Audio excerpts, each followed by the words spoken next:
Merci pour votre fidélité d'écoute à Nana FM et bienvenue au troisième numéro du débat de Nana FM de cette semaine. Le 8 mars marque la journée internationale des droits de la femme.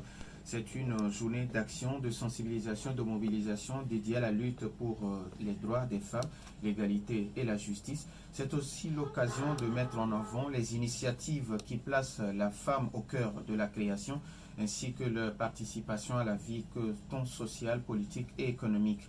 Les Togolais sont-ils suffisamment sensibilisés au respect des droits de la femme?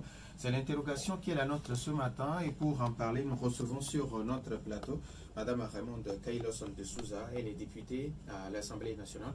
Honorable, bonjour. Bonjour monsieur. Merci d'avoir accepté notre invitation. C'est un plaisir de venir vous voir à Nana FM. Alors, les auditeurs, vous avez donc la possibilité d'intervenir dans ce débat sur nos deux numéros à partir de 7h35 minutes, 91 09 65 60.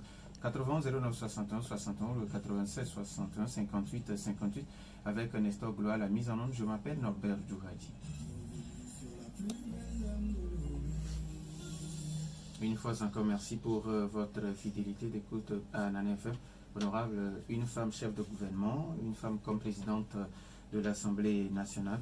Peut-on dire que le Togo s'est résolument engagé à respecter les droits de la femme? Le Togo, avec à sa tête son Excellence Professeur Zina Nyasingbe, s'est résolument engagé pour la promotion de la femme. Et on le voit depuis quelques années, nous avons non seulement des femmes à ces postes-là, mais le nombre de femmes déjà à l'Assemblée nationale augmente. On a de nombreuses femmes à d'autres postes décisionnels. Ça veut dire que non seulement le président de la République fait une politique en faveur de la femme, mais que la femme aussi veut avancer. Et parce que si le président de la République ne fait pas cette politique-là, mais il n'y a pas de femmes à ses côtés, je pense que ça serait un peu difficile. Donc, un grand chapeau aux femmes aussi qui adhèrent à cette vision-là. Alors, selon vous, est-ce que c'est suffisant ou beaucoup reste encore à faire? Non, il reste beaucoup de chemin à parcourir. Parce que, vous savez, les textes sont là, les lois sont là, mais les difficultés qu'on rencontre sur le terrain, c'est que parfois, les femmes n'osent pas. Les femmes n'osent pas, il faudrait que les femmes elles-mêmes osent aujourd'hui accepter d'aller de l'avant, mais aussi que nos communautés acceptent d'aller de l'avant aussi, parce que ce dont on se rend compte, c'est que les sociétés ne sont pas toujours prêtes à accueillir des femmes à des postes décisionnels. Alors, célébration de la journée du 8 mars. Madame, quel sens faut-il donner à cette fête? En fait, le 8 mars, pour les femmes, ça doit être comme le 1er janvier. Parce que c'est ce jour où il faut prendre des résolutions aussi en tant que femme, accepter d'être femme dans son corps, dans sa tête et puis dans sa façon d'agir. Et nous devons, chaque 8 mars en fait, faire un bilan pour voir ce que nous avons fait, qu'avons-nous fait pour faire avancer les droits de la femme, qu'avons-nous fait pour faire avancer les droits de nos jeunes filles.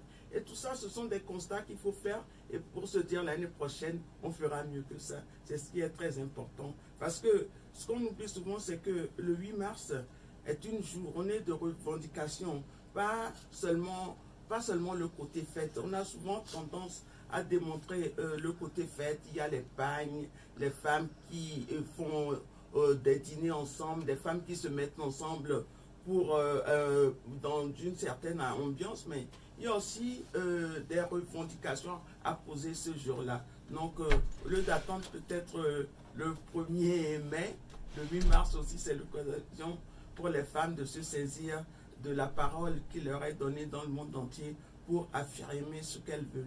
Alors, vous êtes à la représentation nationale. Que fait la représentation nationale effectivement pour le respect des droits de la femme?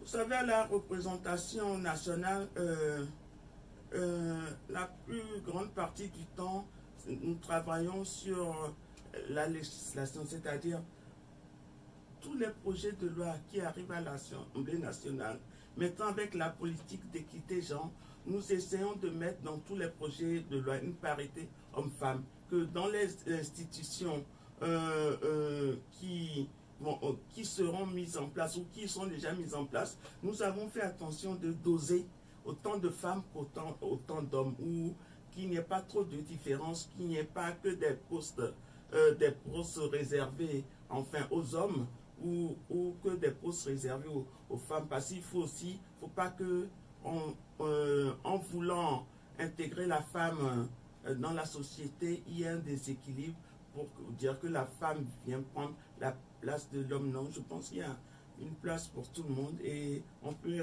avancer ensemble, main dans la main. Donc, l'Assemblée nationale est très regardante sur ce point. Et en tant que président de la Commission des droits de l'homme, je ne peux pas me permettre d'accepter un déséquilibre entre hommes et femmes. Alors, hier, il y a une femme qui me disait que pour elle, la journée du 8 mars, ce n'est pas que les hommes aient pitié des femmes, mais c'est juste qu'on réserve à la femme la place qui lui est due. Oui, il faut qu'on réserve à la femme la place qui lui est due. Et c'est vrai que dans nos sociétés, c'est difficile.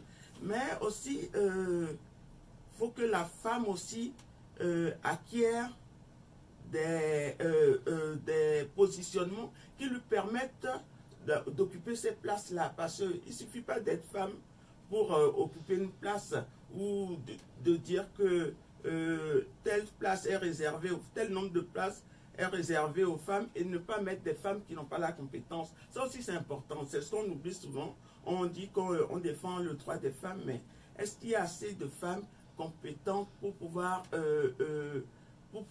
être à l'endroit où il faut, ou au moment où il faut, ou au moment où on laisse cette place-là?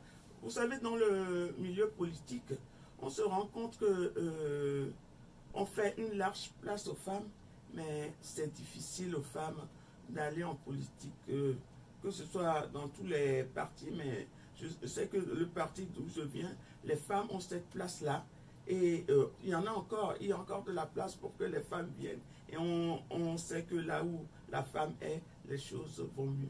Alors, madame, comment expliquer ce manque de confiance que les femmes ont pour la plupart du temps? Oui, je pense que ça vient de nos sociétés, c'est une question d'éducation. Parce que si, dès la base, on ne donne pas une certaine perception de la jeune fille, de la fille à la société, c'est ça qui fait que, au fur et à mesure qu'elle grandit, elle ne se sent pas très à l'aise dans cette société-là pour pouvoir occuper certaines places, pour pouvoir revendiquer certains droits. Parce que on parle de femmes, mais la plupart de nos femmes ici au Togo se trouvent dans les zones rurales. Et vous savez que dans ces zones rurales-là, les mentalités sont un peu différentes de la ville.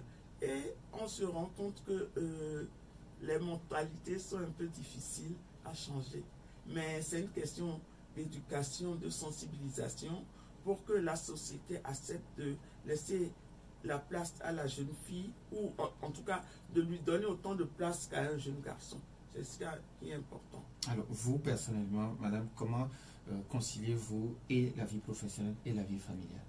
Oui, c'est vrai que ce n'est pas évident. Ce n'est pas évident, mais c'est un équilibre qu'il faut chercher tous les jours. Il n'y a pas de recette miracle. Il faut se définir certaines priorités. C'est-à-dire que la vie de famille aussi est une priorité. S'occuper de ses enfants est une priorité. Mais aussi travailler pour la société aussi. Ça doit être une de nos priorités. Il ne faudrait pas que l'un prenne le pas sur l'autre. Donc cet équilibre-là, on le fait tous les jours. On essaie de le faire le mieux que possible pour apporter notre présence là où on en a le plus besoin. Alors, cette année, quelle analyse faites-vous du thème de la célébration de l'année 2023 qui dit pour un monde digital inclusif, innovation et technologie pour l'égalité des sexes? Oui, cette année, j'ai trouvé ce thème un peu difficile à aborder. Mais en fait, en ces termes-là, parce que ce que je peux dire que bon, ce thème nous parle d'Internet et de l'outil informatique. C'est comme ça que je le résume à celles qui n'ont pas un niveau élevé d'études pour pouvoir comprendre ces mots un peu compliqués. Je dis, quand on a un téléphone portable, smartphone et Internet, on est déjà dans la technologie. Et nous avons cette chance-là que maintenant, les smartphones sont accessibles à la majorité de la population, mais surtout aux femmes, mais peut-être qu'elles ne savent pas s'en servir.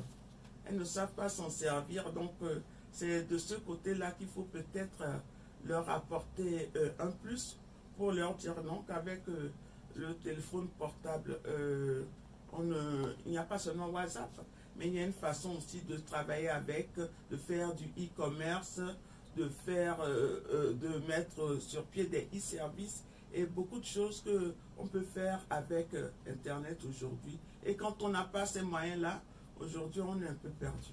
Alors, madame, aujourd'hui, la grande question qui se pose, c'est l'éducation qu'on donne aux garçons et aux filles. Oui. Dans certaines sociétés, les hommes sont beaucoup plus protégés par rapport aux filles. Est-ce qu'il faut aujourd'hui conserver encore cette façon d'éduquer les gens où, bon, les hommes sont beaucoup plus considérés? En fait, vous savez, les femmes, on est beaucoup plus nombreuses. On représente environ 52% de la population. Mais tant que les mentalités à la base ne changent pas, rien ne changera. Parce qu'on a beau dire, oui, qu'on veut que le garçon et la fille soient à égalité, mais dans nos foyers, combien de garçons on envoie faire le ménage? Combien de garçons on envoie faire la cuisine? Je pense que c'est important que aussi on habitue les garçons comme les filles à accomplir certaines tâches qui sont naturelles. Et le jour où on se retrouve seul, qu'on soit fille ou garçon, il faut préparer à manger, il faut faire le ménage. Donc on ne doit pas faire cette différence-là. C'est vrai que la femme, il y a des choses innées chez la femme. La femme, elle est là pour donner la vie. L'homme n'est pas là pour ça. L'homme ne peut pas donner naissance à un enfant. Donc il y a des différences, mais l'homme et la femme, en fait, sont complémentaires. Mais ils doivent avoir un socle commun, une base commune, c'est-à-dire que offrir les mêmes chances aussi bien aux garçons qu'aux filles de continuer leurs études. Parce qu'on se rend compte qu'arrivé à un moment, on a une préférence pour les garçons pour qu'ils puissent continuer surtout les études supérieures. On dit à la fille, non, il est temps d'aller se marier, surtout que nous les femmes, arrivées à un certain âge, on ne peut plus procréer. Donc il y a toute cette difficulté-là que nous rencontrons sur notre chemin qui fait que parfois la jeune fille n'est pas autant valorisée que le jeune garçon dans notre société. Alors, s'il faut un message à l'endroit des populations pour que cette mentalité change, est-ce que c'est aujourd'hui ou bien on a encore du chemin à faire? Non, il y a encore du chemin à faire. Il y a même beaucoup de chemin à faire parce que le Togo est petit, mais les habitants sont nombreux et il faut pouvoir aller dans chaque hameau pour dire non, même si vous avez que des filles, elles peuvent réussir. Elles peuvent aujourd'hui être à des postes décisionnels, faire des études en maths, faire des études en technologie, parce que c'est ce qui manque en fait. Parce que dès le bas âge, on a tendance à diriger nos jeunes filles vers des filières langue, économie, anglais, des filières qu'on considère que c'est pour les femmes, par exemple, ou même secrétariat, alors que non, il n'y a pas de filière réservée qu'aux femmes ou qu'aux hommes. Par exemple, on parle souvent, et ça me fait rire, surtout de nos jours, de sage-femme, alors qu'il y a beaucoup d'hommes qui font ce métier. Qu'est-ce qu'on dit? On dit sage-homme? Non, je ne sais pas quel est le nom qu'on peut leur donner, mais sage-femme, c'était à l'époque. Mais maintenant, il y a beaucoup d'hommes qui s'intéressent à ce métier, à donner la vie à des enfants à travers ces femmes qui viennent accoucher. 91 09 71 71 ou le 96 61 58 58. Les auditeurs ont maintenant la possibilité sur nos deux numéros. Alors, madame, aujourd'hui, est-ce que les Togolais sont suffisamment sensibilisés au respect des droits de la femme? Avant de répondre, nous avons un premier auditeur en ligne. Nana FM, allô? Oui, Pélé, bonjour. Comment allez-vous? Allez-y, on vous écoute. Bonjour, madame. Bonjour, monsieur. Oui, madame honorable. Oui. Je pense que l'honneur à la femme, on dit ce que la femme veut dire. Oui. Mais, sérieusement, je ne vais pas m'attendre surtout sur la force physique, mais la force mentale, c'est pour la femme. Parce que à la maison, c'est la femme qui décide pour le pouvoir. Mais l'exercice de ce pouvoir, je pense que des fois ça se complique. Je suis pour l'homme, mais rien après. Ça aussi, ça diminue aussi c'est-à-dire le truc de la femme, quoi. C'est-à-dire l'intelligence de la femme. Si vous avez tout le pouvoir, vous n'avez pas tout. Ce que je voudrais dire, je ne vais pas aller en politique, mais au Togo, pour la première fois, on a élu, on a nommé une dame à la primature. Et à partir de ce temps-là, on a compris qu'au Togo, on a arrêté une femme politicienne, c'est-à-dire Alpirante Matamadogo. C'est ça fait pleurer. C'est dans cette période-là aussi qu'on a compris que peut-être devenu cher, qu'on ne comprend plus ce qui se passe au Togo. Merci. Comme la gouvernance. C'est-à-dire la manière dont on tire l'argent du pays. Toute la force qu'on a donnée à la femme, à la primature, à la présidence de l'Assemblée, on a compris que est-ce qu'il est nécessaire encore de donner ce pouvoir encore à la femme. Merci beaucoup, APD. 91 09 71 71, Nana FM, allô? Allô? Armand, bonjour. Bonjour, comment allez-vous? Oui, allez-y. Bonjour à l'honorable. Bonjour, monsieur. Oui, la femme est notre maman, est notre soeur, bref, c'est la femme qui donne la vie.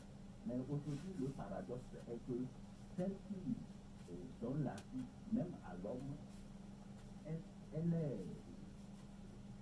n'est pas valorisée. Elle ne rentre pas dans ses droits. Bon, la question est que comment la femme qui a éduqué, par exemple, le garçon, comment celle-là a pu, qu'est-ce qu'elle a pu impliquer en ce garçon pour que devenir homme, ce garçon soit un peu, bon, je ne dirais pas contre l'agence féminine, mais qui puisse avoir le cœur un peu dur pour ne pas accepter être plus proche de sa femme. Aussi, le constat, on met l'accent sur l'Internet aujourd'hui, mais comment faire pour amener nos sœurs à comprendre que leur corps, il faut qu'elles puissent un temps soit peu valoriser leur identité, c'est-à-dire corps, âme et esprit. Il ne faut pas qu'elles puissent s'exposer dans le but uniquement de la pratique. Merci. Merci à vous aussi, Armand. Nous avons un autre auditeur en ligne. Nana FM, allô? Allô. Oui, madame ici, bonjour. Bonjour, il y a beaucoup de choses. Madame est à l'Assemblée. Bon, celui-là vient de quelle institution internationale? La façon dont on l'a fait avec des pailles choisies et tout, parce que ça s'est pas fait dans les autres pays. Le grand marché à travers en 2011. 2 mois après, vous aviez fêté l'image jusqu'à présent. Comment vous le comprenez? Et les femmes, la femme togolaise accepte autant que les hommes de cumuler les postes. Ce qui est interdit dans la Constitution. La césarienne serait gratuite. C'est pas vrai. Les conteneurs, les femmes se débrouillent pour vendre le machin. On n'entend jamais les femmes qui gouvernent respecter, aller contre Merci. On va traiter. Merci beaucoup. Merci à madame ici. Nana FM, allô? Oui, allô, bonjour. Masda Dito Gomez, bonjour. Bonjour, madame la députée. Bonjour, monsieur. Bon, il y a deux concepts qui font qu'il y a une confusion. Nous parlons de droit de la femme. Oui. Je suis d'accord à 100% quand on parle du droit de la femme. Mais quand on parle d'égalité du genre, c'est là où je voudrais en venir avec votre invité. Oui. Égalité du genre. Est-ce qu'il faut nécessairement encore parler d'égalité du genre quand le Créateur, Dieu, a mis beaucoup de différences morphologiques entre l'homme et la femme, mais n'a pas mis de différence intellectuelle entre l'homme et la femme? L'égalité du genre, ça rime à quoi? Moi, je vois pour conséquence la dépravation des mœurs dans cela. Et certaines femmes, beaucoup de femmes maintenant le remarquent et recadrent leurs collègues pour leur dire à la maison, c'est l'homme le chef de famille, la femme est le chef de la maison. Je voudrais qu'elle puisse m'expliquer l'utilité de dire et l'égalité du genre que moi je ne comprends pas jusqu'à présent. Merci beaucoup, bonne journée. Merci beaucoup et bonne journée aussi. Nana FM, allô? Allô, bonjour, papa. Monsieur Garo, bonjour. Bonjour, madame, bonjour. Bonjour, monsieur Gado. Madame, vous savez, franchement, le président Ford nous a fait confiance. On peut dire que pratiquement c'est les femmes qui gouvernent le pays. Parce que si le président Ford a l'étranger, c'est une femme qui a la place. Mais malheureusement, les Togolais souffrent trop. Il n'y a pas manger. Vous avez dit le président, je suis le Togolais. Mais c'est pas bon. Quand il a une part là-bas, il y a la paix. Vous ne voyez pas que même le président et le gouvernement de Cloutier ou bien l'ancien premier ministre, son gouvernement était mieux que ce gouvernement. Trouvez une solution, mettez bonne journée. Merci. Merci, monsieur Gado. Monsieur Garo. Nana FM, allô? Allô, Oui, bonjour. bonjour, monsieur Margaret. C'est Michel. Michel, là. Oui, Michel, allez-y, on vous écoute. Oui, bonjour madame. Bonjour, monsieur Michel. Je pense quand même que, effectivement, comme l'a dit le prédécesseur, il y a une obsession de terme. Vous allez voir, alors, madame, je vais vous donner un exemple. Vous verrez plus dans les maisons de femmes cadres, leurs filles qui font rien à la cuisine. Et c'est la bonne qui fait tout. Filles et garçons, on dit aller à l'école, apprendre vos leçons, alors que ce n'est pas seulement ça la vie. Et quelqu'un l'a dit tout à l'heure, les différences morphologiques énormes et hormonales qui existent entre l'homme et la femme ne peut pas faire de l'homme et de la femme une égalité. Mais quand même, il se peut que intellectuellement, quand même qu'on puisse avoir la femme ou d'autres femmes qui excellent. Il faut plutôt qu'on se coupe vraiment des vrais problèmes de la femme. Je vais vous citer quelques-uns.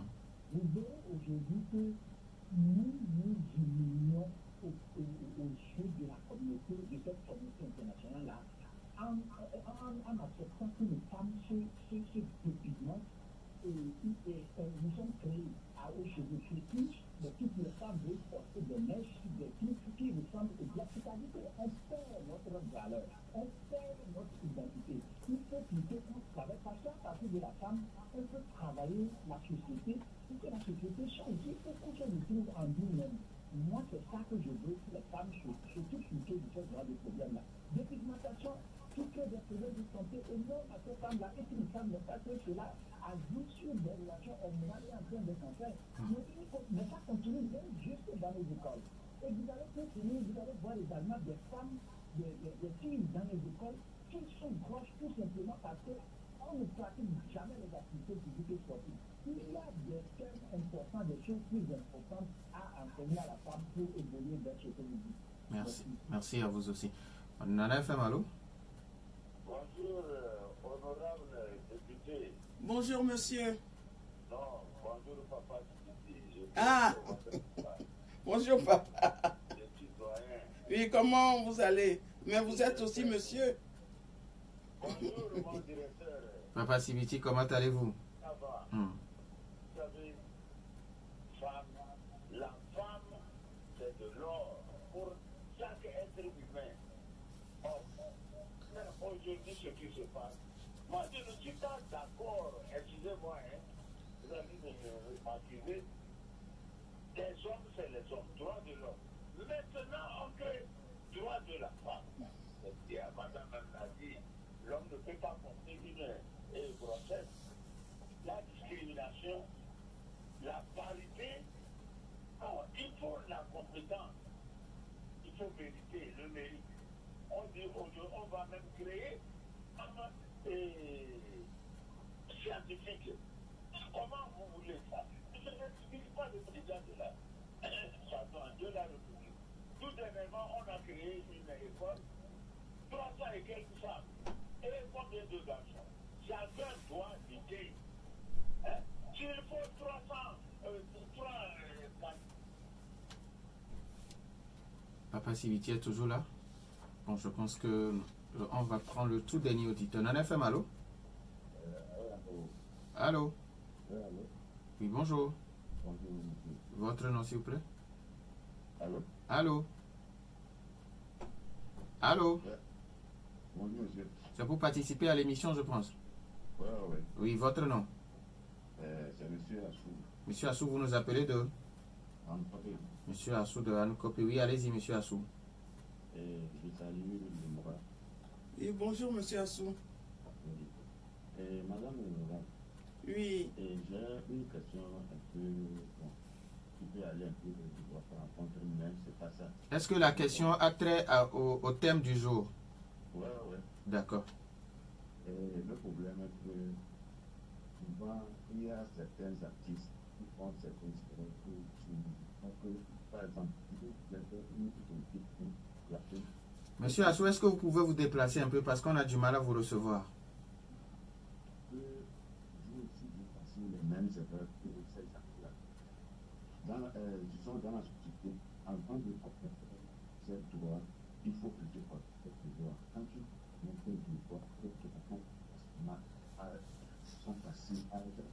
je n'arrive pas à capter ce qu'il veut dire, mais bon, quand il parle de droit et de devoir, je pense que ça peut aller. Sinon, oui, allô? Oui, je peux vous dire. Parce que j'ai du mal à vous recevoir. Ok. Allô? J'ai l'impression que vous avez mis votre téléphone sur main libre. Voilà, ok, allez-y. Si on connaît ce devoir, nous devons facilement réclamer. Aujourd'hui, on fait une grande erreur en disant que le droit de la femme est de la femme. Est-ce que, Madame Léora, vous pouvez permettre encore à vos filles, à vos certaines femmes, leur devoir? Merci beaucoup à M. Assou depuis Anne-Copé. Je pense qu'on ne va plus prendre d'auditeurs. Alors, madame, vous avez suivi les uns et les autres. Pélé qui pense qu'aujourd'hui, c'est les femmes qui ont le pouvoir, la force mentale, c'est les femmes. Mais il ne comprend pas un certain nombre de choses. Comment les femmes, quand on leur donne la force mentale, elles pensent que tout est acquis. Non, on ne peut pas comprendre ça en ces termes-là. C'est-à-dire que la femme est là, mais on est dans un environnement aussi. C'est ce qu'il ne faut pas oublier. Les hommes sont toujours les décideurs et c'est la femme qui fait l'exception au poste qu'il a cité à la primature, à l'Assemblée nationale, mais ces femmes-là sont entourées d'hommes. C'est ce qu'il ne faut pas oublier. Et c'est vrai que le pouvoir d'achat a baissé au Togo, la vie est chère. Mais c'est dans un contexte mondial. Le Togo n'est pas en lui tout seul problème ou un cas particulier. Vous savez, nous, on a eu la chance d'avoir au Togo pendant cette période difficile de Covid qu'on a connue, on ait mis en place certains projets comme Novici qui ont aidé les populations et notamment les femmes à s'en sortir. Donc c'est très important que on mette à disposition ce genre d'aide pour permettre aux femmes de s'en sortir. Mais en dehors de ça, ce qu'il y a, c'est qu'il y a beaucoup de femmes qui ont reçu cette somme-là, mais ce sont les hommes qui se sont jetés sur elles pour récupérer cet argent-là aussi. Donc, c'est ça qui est important. Et même, Novici avait fait une différence entre ce qui était versé à la femme et puis ce qui était versé à l'homme. Parce qu'on sait que l'homme, il va aller boire, il va aller draguer.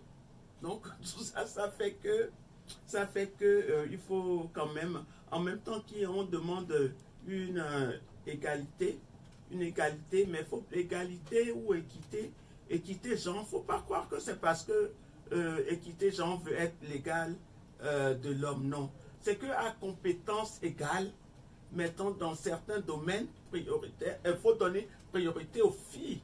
C'est ça, c'est pas qu'on veut ressembler à l'homme, non. On ne veut pas ressembler à l'homme parce que la femme reste femme. Et un des auditeurs a dit que la femme se dépigmentait, mettait des mèches, tout ça, mais c'est parce que ça plaît aux hommes, non? Je pense que c'est ça aussi. Maintenant, les hommes disent, il y a beaucoup d'hommes qui disent, quand la femme n'est pas claire, il ne veut pas, tout ça, alors que bon. Donc, c'est l'homme qui contrôle, en fait, ce que la femme veut plaire à l'homme. Si les hommes disaient non, on ne veut plus de mèches, on ne veut plus de pigmentation, je pense que la femme serait ravie et puis ça ferait beaucoup d'économies à tout le monde. Alors, Armand qui dit, ce sont les femmes qui éduquent. Alors, comment la femme éduque-t-elle le garçon qu'à l'âge adulte, le garçon n'arrive pas à respecter le droit de cette femme qu'il a éduquée? La femme seule n'éduque pas. On vit dans une société. Et vous savez, on passe beaucoup de temps à l'école avec ses amis. Donc, ce sont différentes mentalités qui se retrouvent. S'il n'y avait qu'une seule famille, je pense que on imposerait certaines façons de penser pour pouvoir permettre aux enfants de s'épanouir. Mais là, on est dans une société. Par exemple, une femme n'éduque pas seule. Déjà, elle éduque en principe avec la personne, son partenaire, c'est-à-dire l'homme. Et quand on sort de la maison, il y a aussi l'éducation qui continue. L'éducation qui continue, donc la société aussi apporte son lot d'éducation et on se rend compte que souvent il y a beaucoup d'hommes qui font la promotion de la femme ou qui disent que la femme doit prendre sa place, mais qui n'osent pas le dire en public. Et parce qu'on a peur des stigmatisations. Donc ça aussi c'est important. C'est important que l'homme qui pense que non, surtout les hommes qui ont beaucoup de filles, c'est mettre aussi leurs filles en avant, les valoriser, qu'elles fassent des études, qu'elles aillent loin et puis qu'elles aient des postes qui leur permettent de vivre. Mais c'est pas parce que cette femme-là aura ce pouvoir-là que à la maison, comme a dit un monsieur, que c'est tout pouvoir. À la maison, c'est tout pouvoir pour pouvoir diriger la maison. Et quand on dit, le Code civil parle d'égalité, de chef de famille, que l'homme, autant que la femme est chef de famille. C'est vrai qu'au moment de prendre certaines décisions, la femme aussi peut les prendre, mais on n'a pas toujours tendance à cette coopération-là entre hommes et femmes. On se dit l'homme doit imposer. Et alors que imposer, maintenant de nos jours, je pense que tout doit se faire à travers une discussion. Et quand cette discussion-là arrive à s'instaurer, on voit que les choses évoluent. Alors, Armand qui pense qu'aujourd'hui, la femme doit arriver à se valoriser. Quand on voit l'attitude de certaines jeunes filles sur les réseaux sociaux, il pense qu'il faut conscientiser les gens à beaucoup plus se valoriser. Oui, c'est une question d'éducation. Mais vous savez, quand quelque chose est mal fait ou on fait mal, ça se remarque toujours plus. Et à côté de ces filles qui se dépravent, qui font des sexes, tout ça, il y a des filles qui sont très très bien. Il y a des filles qui sont très très bien. Je ne pense pas que la majorité d'entre nous se trouve sur les réseaux sociaux déshabillées, avec des t-shirts jusqu'aux fesses. Non. Mais il y a les femmes ordinaires de tous les jours qu'on peut rencontrer. Mais il suffit qu'une fasse ça et puis bon, on a tendance à penser que toutes les filles sont comme ça. Et là, je dis, et aussi, ça part de l'éducation à la base. Quel parent admet que sa fille sorte ou fasse des choses comme ça? Je pense qu'aucun parent n'est fier de ça, mais c'est que peut-être ça se fait en cachette ou que ce sont les autres qui poussent à faire, ce sont les copines, les copains. Par exemple, ce qu'on a vu dans les écoles avec les CST, tout ça, à la maison, les enfants n'agissent pas comme ça, mais c'est l'environnement, l'école, les garçons, les hommes. Vous savez, les hommes ont beaucoup d'influence sur nous, les femmes. Et ce que on dit, ce que femme veut, Dieu veut, mais ce que homme veut aussi, l'argent achète. Donc, ça veut dire que souvent, quand on a beaucoup plus de moyens, surtout dans nos pays où les choses sont difficiles, le fait de mettre l'argent sur la table, ça pousse à des attitudes qui sont dépravées, qui sont inacceptables dans une société. Alors, Marcel Dadido Gomé qui parle de chef de famille et de chef de la maison, où l'homme est chef de famille, mais la femme est chef de la maison. Oui, on peut faire cette différence-là parce que, par exemple, comme je vous ai dit, l'homme n'ira, rares sont les hommes qui vont à la cuisine, rares sont les hommes qui font le ménage, rares sont les hommes qui vont faire le lit le matin, préparer les enfants pour aller à l'école. Donc, ça aussi, mais la femme peut se retrouver aussi chef de famille quand l'homme est absent. La femme se retrouve aussi chef de famille, donc chef de maison, chef de famille, alors que le contraire n'est pas toujours évident. Monsieur Gado, qui pense qu'aujourd'hui le Togolais souffre alors que nous avons des femmes au poste décisionnel, qu'est-ce que vous avez à répondre? Oui, les femmes au poste décisionnel n'empêchent pas de tenir compte de la conjoncture. Vous savez, je suis sûr que ces femmes-là font de leur mieux et peut-être que si elles n'avaient pas été femmes à ces postes-là, ça aurait été pire. Donc, c'est ça qu'il faut voir aussi. Il ne faut pas toujours critiquer, il faut voir un peu. Vous savez, quand on n'est pas dans certaines situations, on ne peut pas apprécier la chose. Il faut voir ce qu'elles vivent en tant que femmes à ces postes-là pour apprécier le travail qui est fait à leur niveau. Et donc, c'est un peu trop facile de dire, ah, c'est parce qu'elle est femme Premier ministre et que la vie est devenue chère. Non, ça n'a pas de rapport. Ça aurait été homme ou femme, je pense que la vie aurait été chère, quoi qu'il se passe. Parce que c'est mondial. Ça ne dépend pas seulement du Premier ministre du Togo. Alors, Michel, qui pense que dans la maison où des femmes cadres, les filles ne font rien, ce sont les bonnes qui font tout. Je ne sais pas si vous avez fait la même remarque aussi. Non, nous sommes... moi, en tout cas, à la maison, je faisais tout.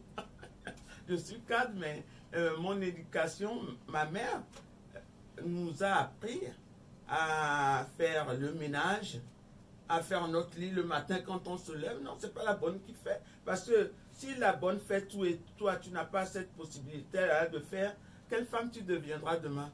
Donc, il faut aussi apprendre à ces enfants ces différentes tâches ménagères-là, mais c'est vrai qu'il ne faut pas trop en abuser non plus, parce que si par exemple on dit, on met ces filles-là, on leur dit, vous devez faire le ménage à tout moment, quel temps elles auront aussi pour aller à l'école? Donc vous voyez, c'est que il peut y avoir un revers à ça. C'est vrai que les bonnes ou les employés de maison sont là aussi pour ça, mais il faut aussi apprendre à nos enfants à respecter ces employés-là, et aussi à leur dire que non, à leur apprendre que ce que l'employé de maison fait, toi aussi tu dois le faire. Moi souvent je dis quand j'ai certaines difficultés avec certains employés, je dis, ah, parce que vous ne voulez pas faire, moi je sais faire, je peux le faire à votre place. Donc c'est ça qui permet aussi en fait de mettre un certain équilibre et une certaine stabilité dans nos relations aussi avec nos employés de maison.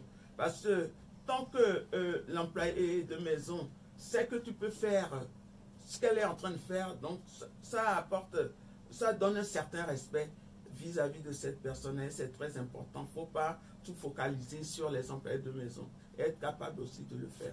Papa Sibiti qui pense que la femme, c'est de l'or.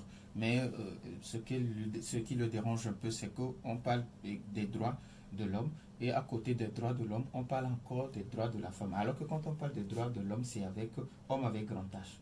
Oui, en fait, la femme, c'est vrai, l'ordre de l'humanité. Papa Sibiti a parfaitement raison, mais en fait, droit de l'homme regroupe aussi bien droit de la femme et droit des enfants, droit des jeunes filles. Il y a tous les droits dedans. Et donc, c'est parce que les droits de la femme ne sont pas reconnus. C'est pour ça qu'on est en tendance à aller vers cette notion de droit de la femme. Parce que la femme, vous savez, par exemple, les femmes battues. Est-ce que c'est un droit de battre sa femme? Non, ce n'est pas un droit. Donc, on doit pouvoir s'entendre sur ce qu'on veut dire par droit de la femme. Droit de la femme, c'est apprécier la femme et pour qu'il y ait de moins en moins dans nos sociétés de mauvais traitements de la femme ou de mauvais positionnement de la femme. Donc, on a besoin de crier, de hausser la voix pour que les femmes se retrouvent en tout cas retrouvent ses droits. C'est ça qui est important. Alors quand Madame ici pense qu'aujourd'hui la célébration est limitée seulement au pagne, tout ça là, vous répondez quoi? Vous allez, parce qu'il nous reste pratiquement 1 minute, oui. Il y a la question de M. Assou de Hanukopé aussi qui demande aujourd'hui, on parle de droit sans parler de devoir. Oui, en fait, non, le 8 mars, comme je l'ai dit, peut-être que Madame ici n'a pas écouté le début de l'émission, mais on a déjà parlé de ça. Il n'y a pas que les pains. Je dis, c'est un jour de revendication des droits et il faut faire un bilan chaque 8 mars. Donc, je pense que quand on est attentif, si elle avait été plus attentive, elle aurait entendu ce qu'on avait dit à ce propos. En ce qui concerne la femme a des droits mais aussi des devoirs et ça c'est obligatoire. Les droits ne vont pas sans les devoirs. Quand on a des droits, obligatoirement on a des devoirs. On a des devoirs de femme qu'il faut assumer pleinement et fièrement aussi. Et ça c'est très important. Alors si vous avez un message, surtout dans le cadre de cette journée du 8 mars, à l'endroit de toutes les femmes, bon, disons à l'endroit du peuple togolais, parce que les femmes, les hommes, bon, on est ensemble. Oui, on est ensemble. En fait, c'est que nous, ce que je peux dire, c'est que je souhaite une bonne fête aux femmes, mais que en même temps que c'est une fête, je dis c'est une journée de revendication des droits, de pouvoir faire avancer les femmes. Donc, c'est demander aux hommes de donner la place aux femmes, la place qu'il faut aux femmes, c'est très important. Et que nous, les femmes aussi, nous devons être honorées, qu'on nous donne cette place-là et avoir cette compétence-là qui nous permette de prendre cette place-là. Parce que il ne suffit pas seulement d'être femme, mais il suffit d'être une femme qui a ces compétences-là, qui puisse répondre à ce que la société demande aujourd'hui et avoir un comportement de femme digne. Et c'est ce qui est important aujourd'hui. On espère que nos jeunes filles suivront cette voie-là pour que le Togo demain soit meilleur qu'aujourd'hui grâce aux femmes. Je vous remercie infiniment. Merci à vous aussi, Madame Raymond Kaïlo Santesouza, députée à l'Assemblée nationale. Merci également à Nestor Glo pour la mise en onde. Je suis Norbert Douadi. Bonne suite de nos programmes.